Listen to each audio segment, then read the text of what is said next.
Hello everybody, it's Wyvern here with another bit of Total War Warhammer 2 quick match gameplay. This time around it's going to be a bit of a double cast because I did want to highlight some of the new Greenskin shenanigans as well as messing around with some of the Norscan changes, and I had quite a few sort of shorter games that tends to be that way with Greenskins and Norsca. They're very rush heavy factions. Usually you either lose them very quick or win them very quick, and so we are going to be doing a little bit of a double cast here, and hopefully you guys do enjoy. Now this first one is going to be on Dragon Isles. We are going to be playing as the forces of the Greenskins against the forces of the Wood Elves. And for my lord, I'm actually rocking none other than Scarsnake, who's hidden here in this pack of mobile monstrosities. And I wanted to do something aggressive. Normally when I play against Wood Elves, I've got a pretty at this point I've got a pretty sort of solid strat that I like to run with Doom Divers and more static goblin play and that sort of thing. But with the new WoW rework, with certain changes to various lords and units and all that sort of thing, I wanted to try something different. So we're going to aggro. I brought Scarsnake. Might seem like an odd choice because he's kind of slow and fat and kind of easy to snipe. But I want to take advantage of Tricksy Traps and potentially sneak this massive ball of fast boys into my opponent's face. Alongside that, of course, I'm actually bringing Scarsnake's Sprotter. I know that's a weird one, but I wanted to potentially mess around with disrupting Wood Elf infantry lines. Obviously, many more players are now bringing more melee-heavy builds against Greenskins since WoW got nerfed, or I shouldn't say nerfed, but reworked. And so you're seeing more and more of that now, and I figured, you know, Scarsnake's Spotter could punish some archers or some infantry a little bit. Besides that, we do, of course, have the Fermented Fungi, probably a bit of an actually, not even probably, it just is an overtuned ability, especially for multiplayer. 36 seconds of minus 24 melee defense, and the Rampage trait, which is insane. If my opponent tries to do any sort of kitey shenanigans, I'm going to hit his troops with, hopefully, a Vindictive Glare from this Night Goblin Shaman over here, and then combo it with the Fermented Fungi to snare them and kill them quick. Besides that, we do have Spite of the Bad Moon, buffing up my troops against large, giving them some significant combat bonuses there. Whether my infantry or my cavalry might be fighting, say, Wild Riders, something along those lines, it's a very useful ability. Got 150 meter range. You can really soup up a fight from good distance, which is important because Scarsnake is on foot. Finally get back here to hopefully keep my Gobbos in the fight. Alongside him, we do have a Night Goblin Shaman, who, as mentioned, is bringing Vindictive Glare, as well as Sneaky Stabbing for the cheap buffs, and of course the Gorkle Fix-It to help snare enemies if they try to dive into my backlines or anything along those lines. Finally, Wand of Jet for the extra winds of magic, and a Goblin Big Boss right alongside us, who is coming in on a Wolf with They Need Stabbin', a pretty monstrous single target Lord or Hero debuff, minus 30 armor, minus 24 melee defense. If I get stuck into a fight with Orion, Durthu, Glade Lord on Dragon, whatever it may be, I can debuff them a lot. Otherwise, the minus 30 armor will make my archer line very much more powerful. The Night Goblins with minus 60 armor from the Rusty Arrows plus the They Need Stabbin'. That means Durthu's down to like 50 armor, and we actually are going to be seeing Durthu here. And that 110 armor drop into 50 is a significant decrease. Frontline is dirt cheap, simply goblins to soak up the missile pressure. Not much to be said there. We do have die peak loonies because they're basically a must-have. They're stupidly good regiments from around, but once again, they're mostly just there to soak up the damage. Buy time for my mob of mobility here to do work, and we've got just about everything. Night Goblin Squig Hoppers. We've got Savage Orc Boarboy Big Guns, who are absolutely monstrous in melee against large stuff. They will do a lot of work, and the AP means they can do some work against trees. Finally, Snotling Pump Wagons with Flappas. Rocket 86 speed under the effects of Tricksy Traps, but normally they still have over 70 speed, 80 charge bonus, and with their Pump Faster, Pump Harder, these guys will move very quickly through the Wood Elf lines. Now, for my opponent, he has gone with a very melee-centric build. He does have a single unit of Glade Riders with Hagman Tips out over here, looking to skirmish and avoid capture. It's very hard to catch these guys with their 94 speed, as well as poison damage. They can kind of evade capture pretty effectively. But as you can see here, we are going to spot them. They are going to get some missiles into us, but we are actually going to look to pen them in. So we're going to be separating our mobile forces here, looking to catch them. I was simply looking to dart my mobile stuff over here, but then my opponent's boys jumped the gun here and open fire. For the rest of my opponent's army, a mix of Treekin and Dryads makes up the front line. Looking to pulverize Gobbos, which is really what you can expect from Greenskins in this matchup. You're not going to see any Black Orcs and that sort of thing because, well, they're very risky against Waywatcher play. Durthu is in here. He's coming in with Lamentation of Despair as well as the Sword of Daith, I believe, or no, Sword of Daith. That's actually a very interesting choice. But regardless, we are seeing the Curse of Honorar, solid debuff, Flock of Doom, melts mobs, Wissen's Wild Form, and Foe Seeker. And so Durthu's going to be an absolute beast. Had I brought Black Orcs, he could pulverize them. Against Gobbos, he will very much pulverize them. Some Hawk Riders are looking to harass over here.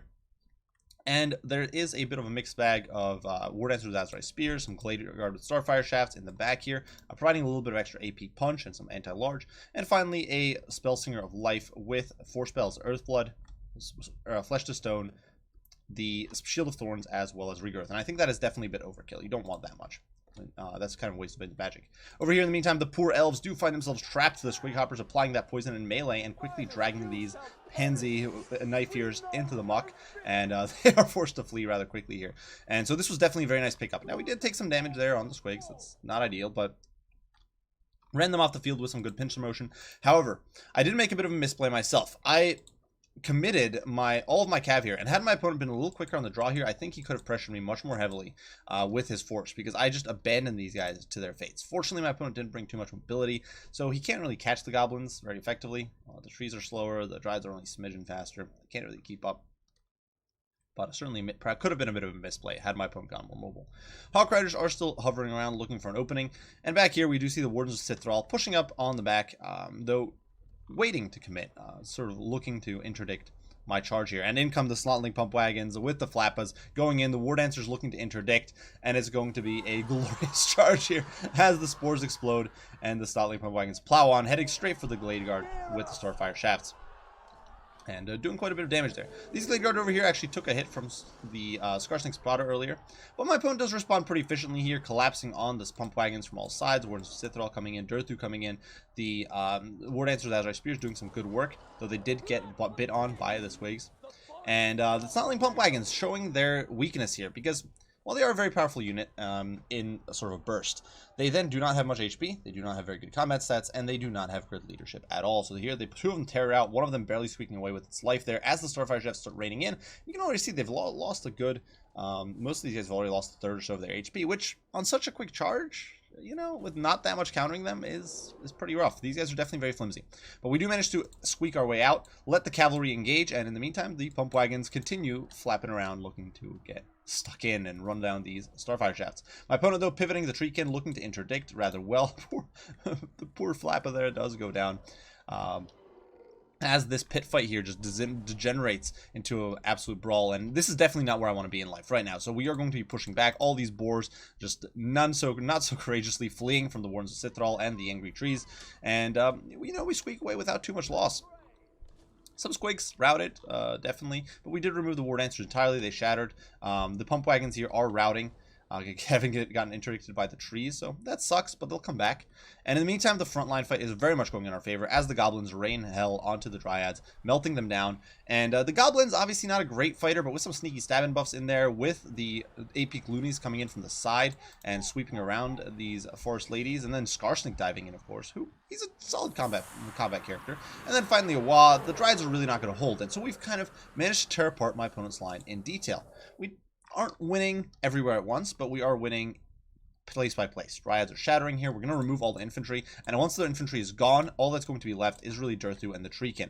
My opponent did decide to commit a Spellsinger there, which is probably a mistake, because now she's trapped in the pits here. We do see a Flock of Doom go down, do quite a bit of damage, but really the Spellsinger is not where she wants to be in life. She's going to get torn to shreds. If Scarsnake gets on her, she is an absolute goner. Although she is trying to flee here, yeah, she's just straight up not having a good time.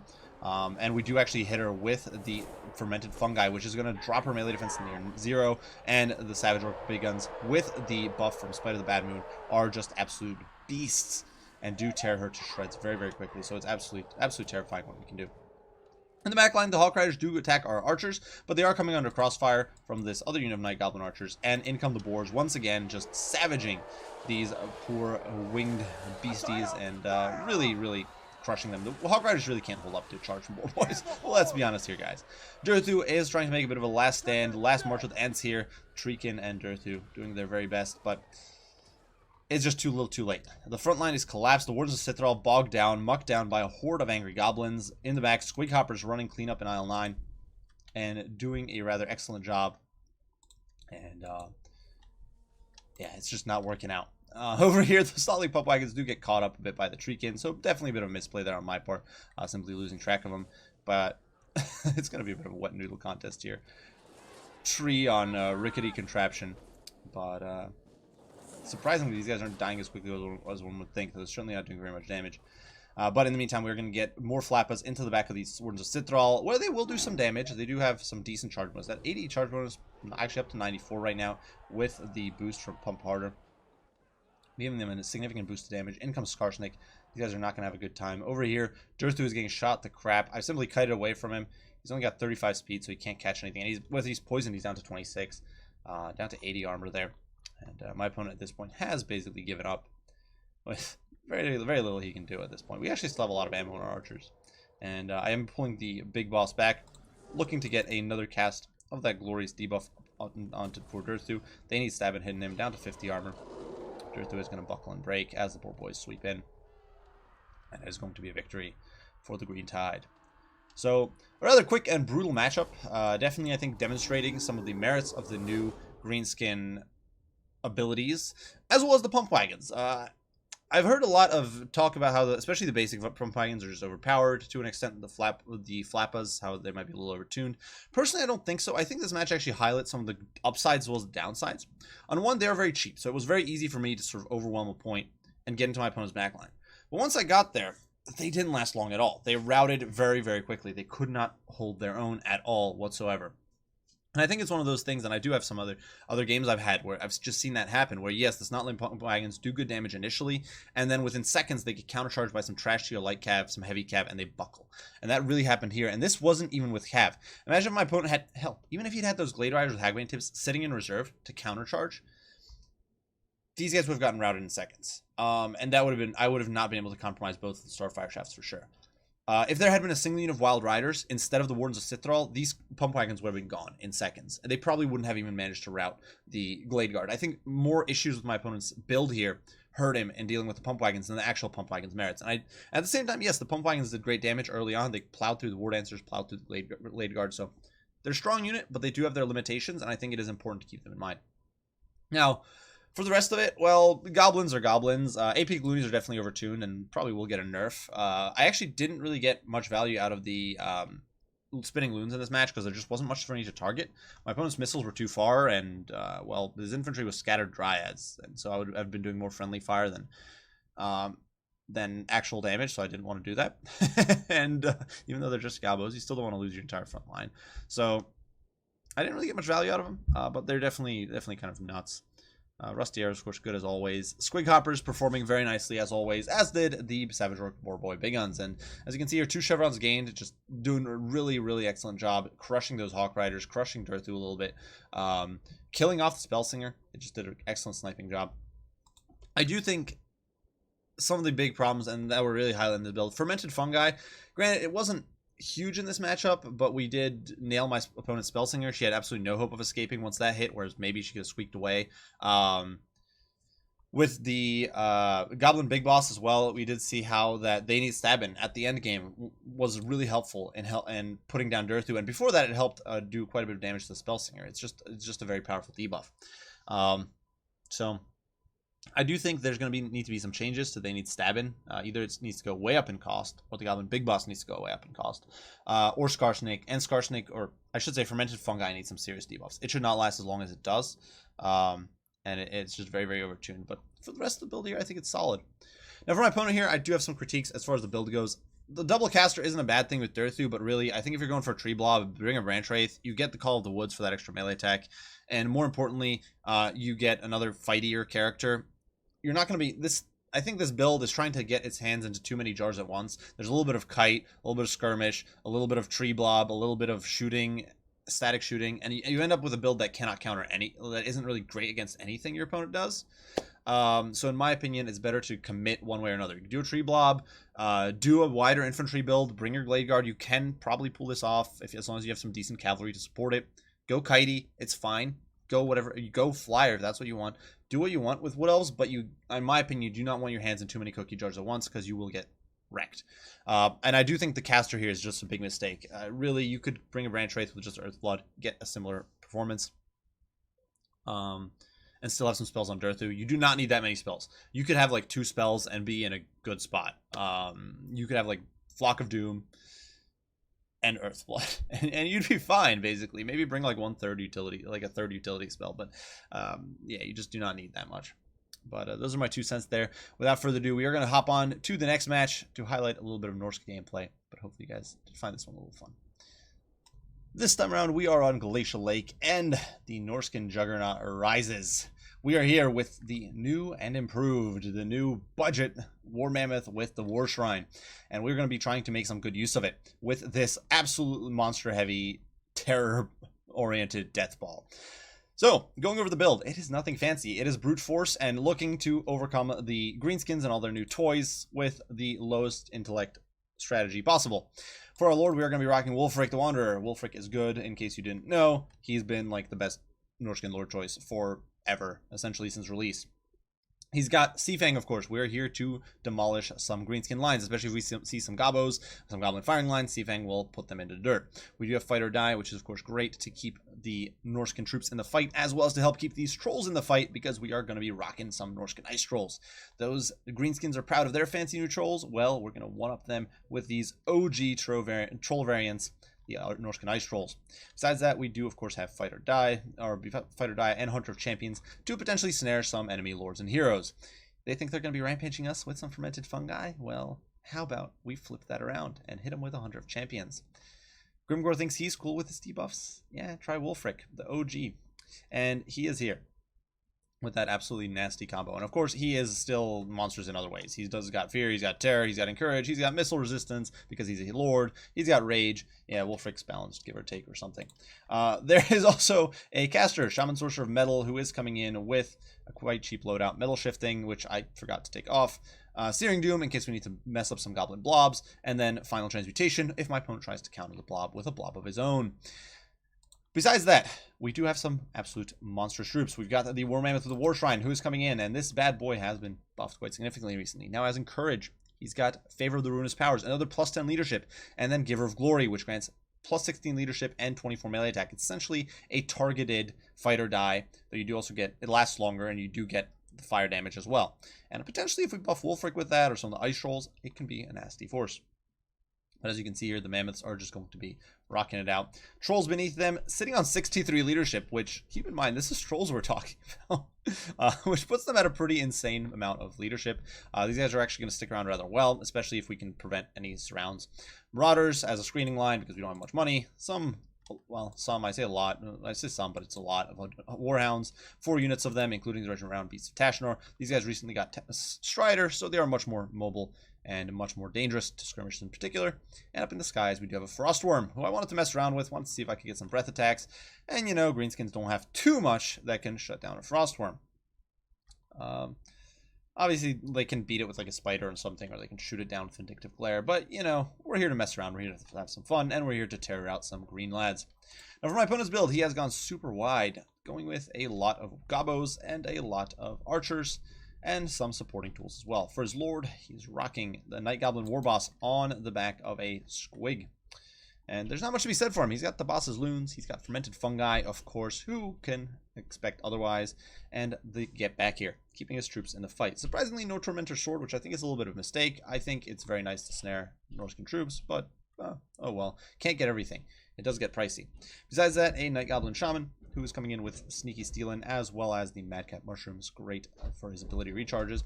No Wand of Jet, which I think is once again a bit of a mistake, not getting that Winds of Magic. But we do have a Curse of the Bad Moon, which is now new and improved. It doesn't impact your own troops, I believe.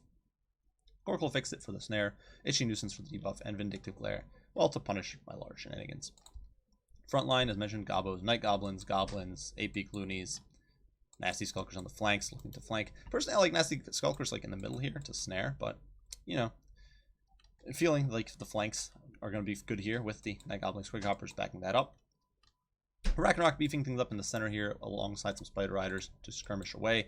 The Ragnarok definitely going to be brutal. It can actually beat a Mammoth, I believe, 1v1. It's not a bad unit at all. Though now with its HP increase in exchange for armor, it might actually trade even better in that. And finally, we do have the Regiment Round Broken Tusk Mob here, who are going to have, I think, a rough time, because 2 Mammoths plowing into these guys, plus the Trolls could definitely overrun them pretty well. And we're just piling in. The Night Goblins are getting crashed into by the Trolls, by the Mammoths. They immediately tear out because they've got 44 leadership. And so the line is buckled. The Ragnarok pushing in to help but it's going to get surrounded. There's Marauders swarming in, the Mammoth just pushing on it. Wolfric is having none of this nonsense, and really does send that Ragnarok reeling. Trolls, of course, coming in as well, and the Frostworm here looking for an opening, and is going to get it. Though I probably should have tried to flank here. It does mean that the Ragnarok is now down to a pitiful 15 speed, and not going to be able to squeak away at all. Board Big Guns are pushing in, Broken Tusk Mob. And we actually have the dogs on standby here, so they're actually going to be able to pivot in and engage on this fight, while the Marauders are definitely losing on the periphery. The AP Gloonies, of course, and the Gabos just win that easy. And Spider here having a much worse time of it. Archer Fire is still raining in. We did get a little bit of a Sea Fang in there, but it didn't do too much to the Orc Air Boys. And kind of blobbing up here. It's definitely a bit of a noobish blob. Itchy Nuisance is countering a lot of this blob play, but we do remove the Broken Tusk Mob very quickly. Unfortunately, I don't take the Frostworm off the ground, and immediately, though this is very good focus fire from my opponent, focusing the target that's weakest, which is, of course, the Frostworm. It's only got 4k HP. It does have some missile resist, and of course, it's got 70 armor, but it's not as much as the 11,000-ish HP of a War Mammoth. We do see a Rampage here, Fermented Fungi, snaring that flyer on the ground, and forcing it to fight the Ragnarok. And my opponent is certainly cleaning up these troops on the flanks, all 800 gold worth of Marauders, rather effectively. We're going to throw some Hounds in there, pivot the Trolls around, and block that up. And Wolfric is kind of done with this fight. This Spider's a goner anyway, who cares? Fermented Fungi might be impacting me here, making me a little more vulnerable. The Spider's almost gone. The Dogs might rout, but Mammoth does pile in with the War Shrine. And over here we are going to see a Final Transmutation, nuking this blob into oblivion. Unfortunately, I didn't target the Night Goblin War Boss, so it's not going to follow him. We are melting the Cavalry. Circuit Squigs getting annihilated there. And the Infantry taking immense damage because there's just so many of them in this AoE. And in comes the War Shrine and just pulverizes this line. It's really some terrifying stuff. The Frostworm does get a beautiful flank there, breathing down with those frosty flames and that frosty breath. Minty freshness. It's too much for the goblins to handle, and they do rout from the field. Only the AP Gloonies remain. My opponent is trying to reform a line out here with his archers. They are trying to escape the dogs. And keep in mind, these are Orc Air Boys, so they aren't going to rout to a bunch of mangy doggos, but ultimately, this is not great. They are getting bogged down. They're not firing on the Mammoths. My Frostworm is still around kicking, though barely. The War Shrine probably helping stabilize its leadership right now, actually. The Ragnarok is all but gone, being pursued by those very angry beasts of Tashnar. And although the Goblin War Boss here is doing his very best to keep things in check, we do see a Sea Fang pile in through this pocket of infantry, causing an instant break in their leadership. Now, these guys are going to rout. That's going to cause a chain rout. And Balance Power swings decisively in my favor, and the Death Ball is victorious. There are some AP Gloonies here, but my opponent is going to GG out before anything happens there. We are going to drop a little bit of a Searing Doom here, I believe, but yeah, there just isn't much left. As the forces of Norsca collapse on these brave Gabos, the last of their kind, charging in, but it's going to be a GG there. So very quick and brutal match, both of these were. But I just wanted to highlight some of the new changes. I actually think the War Shrine is way more potent than before. It's, in my opinion, it's just straight up underpriced. It should not be a 20... honestly, the War Mammoth shouldn't be 2,100 gold. This should absolutely not be 2,100. This is a 20... The problem is, honestly, the way Norscan Lords are set up, you're encouraged to run a really Wolfric on a Mammoth. And as a result, you're never going to see normal Mammoths unless it's maybe the Soul Crusher. It's not a problem of War Mammoth being weak. It's a problem of the other options just being so strong, plus needing to combo a caster plus a Lord for Norsca, but it's just mandatory. You don't have caster Lord options, so you often don't have the money laying around. It's not like you can go cheaper and bring a caster Lord to combo with your Mammoths. Instead, you have to bring a Lord, a Fighting Lord, so you might as well bring one on a Mammoth to begin with. And in many cases, it's safer than bringing, say, Wolfric on a horse or something like that. So, unfortunately, you don't see them that often, but honestly, the War Shrine is monstrous. The amount of leadership support there, keeping those Trolls in the fight, keeping the Frostworm in the fight through thick and thin, and really just holding up that pocket for a while. Because I think that with all the surrounds, the Trolls especially would start buckling. But with the War Mammoths with the War Shrine, they're just able to keep them in the fight forever, especially with some Wolfric support. The Frostworm did some insane damage. 2 chevrons gained, did some good work against the Ragnarok, breathed some poor Gabos. Wolfric did some good work. So all in all, I thought it was fun. Obviously, it's a disgusting SCM build. I'm not going to claim otherwise. Definitely sort of a monster mash. I do think my opponent's build was not particularly well prepared to deal with it. I think he could have definitely done a better job trying to get Maybe the really the Rusty Errors. I don't think Broken Dust Mob is very good in this matchup, to be honest, because you're gonna see Fimir, which will fight on top of infantry, and you're gonna see Mammoths, which you're not particularly good at countering. So you're better off, in my opinion, going wider with cheaper stuff and mass Daka down the Mammoths if you need to. But that is just my 2 cents there. When you've got 3 SCMs to deal with, it does get a bit difficult to focus all those down, but I do think that would be my suggestion there. Also, Nasty Skulkers use the snare defensively. I think trying to flank with them is cool and all, but really, the flank there could have been pulled off with just the Squigs, and the Skulkers could have then stopped the dogs from pushing through against the archers, could have stopped the Mammoths a little bit, perhaps helped the Ragnarok reposition.